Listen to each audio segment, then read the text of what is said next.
Welcome, Dharma Warrior. In this space, we walk the path of truth with steady hearts, protect what is sacred, and choose peace without abandoning strength. Breathe in presence, breathe out resistance. Let's begin. A few days ago, Einstein and I were walking to our favorite little coffee shop when I noticed an unusually large police presence around the marina. Curious, I approached one of the officers and asked what was happening. He smiled and reassured me it was simply routine duty and there was nothing to worry about. Instantly, I felt a sense of reassurance wash right over me. I then offered my condolences for Officer Mark Penizzotto of the Emergency Task Force, who recently lost his life in the line of duty. The officer immediately reminded me to not forget OPP Officer Tarun Bali, who also lost his life only days earlier.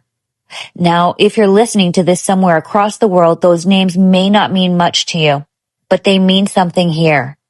And what happened next is why I'm sharing this story.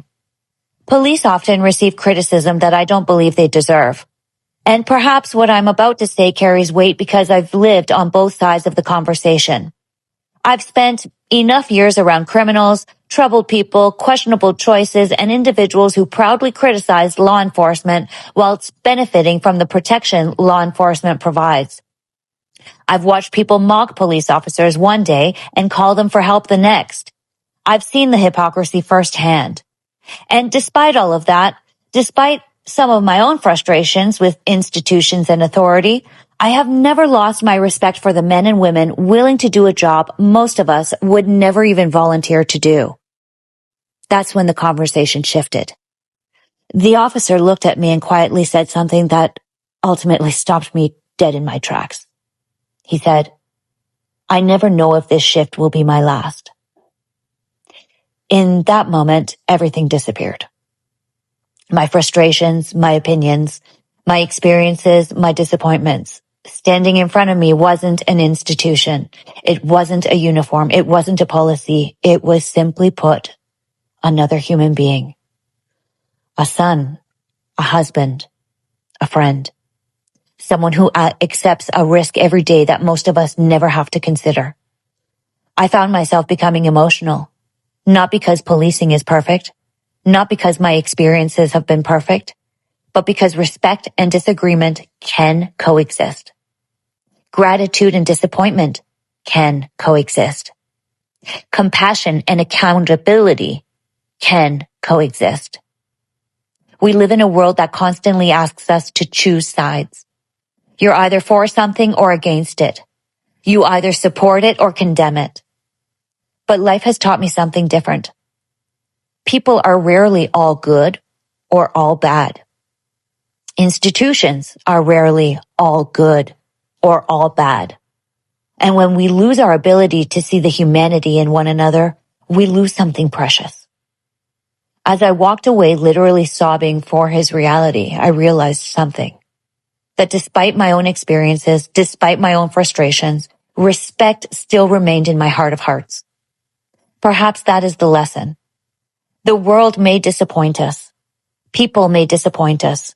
Systems may disappoint us, but we don't have to let that disappointment take over the humanity within it. That choice still belongs to us. Now let me be very clear. I am not speaking from a place of blind admiration. I am speaking from a place of disappointment. Real disappointment. I have spent years attempting to report concerns, document events, provide evidence, submit reports, advocate for answers surrounding Gary's death, whom of which, by the way, was a retired officer himself.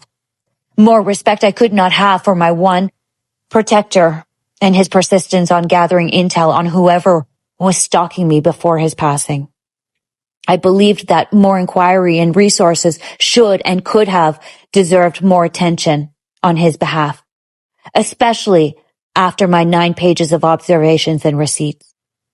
I have felt ignored by 2 separate police stations. I have felt dismissed. I have felt unheard. At times, I have questioned whether anyone was listening at all. Yet despite all of that, I refuse to paint every officer with the same brush. Gary would not approve if I exuded that bad attitude, even if I was trying to vindicate him. because in the end, that would make me no different than the people who judge entire groups based on the actions of a few.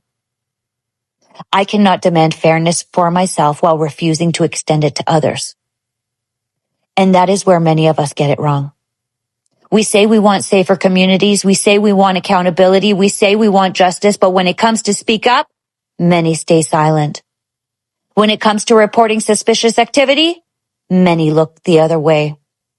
When it comes to be a witness, suddenly people become blind. And then we complain about the results? A safer community is not created by police officers alone.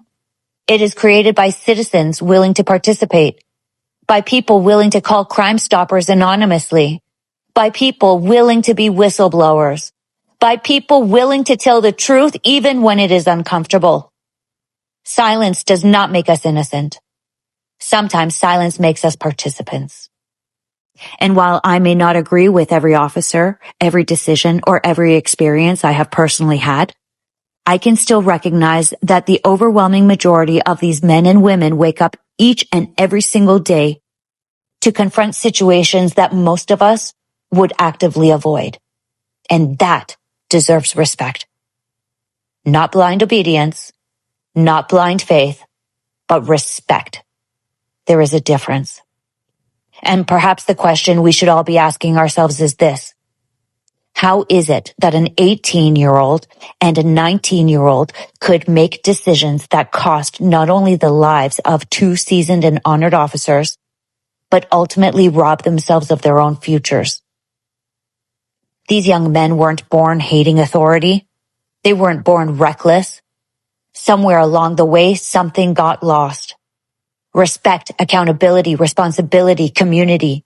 And while we can debate policies, laws, and punishments, I believe the deeper questions begin much closer to home. What are we teaching our children? What are we glorifying? Who are we encouraging them to become? Because if we want safer communities tomorrow, we have to start building them today. Not only through law enforcement, but through parenting, through mentorship, through example. Through teaching our children that strength is not found in defiance for the sake of defiance, but in character, responsibility, and respect for others. So today, I simply want to say thank you. Thank you to the men and women who put on the uniform each and every day for us. To those who have made ultimate sacrifices for us. To those who quietly burden and carry things that we never see or even hear about. Thank you. Thank you for your service. And may we never become so consumed by our own experiences that we forget to recognize the humanity standing in front of us in uniform. Until we meet again, walk with courage, lead with compassion, and protect your peace. We are the same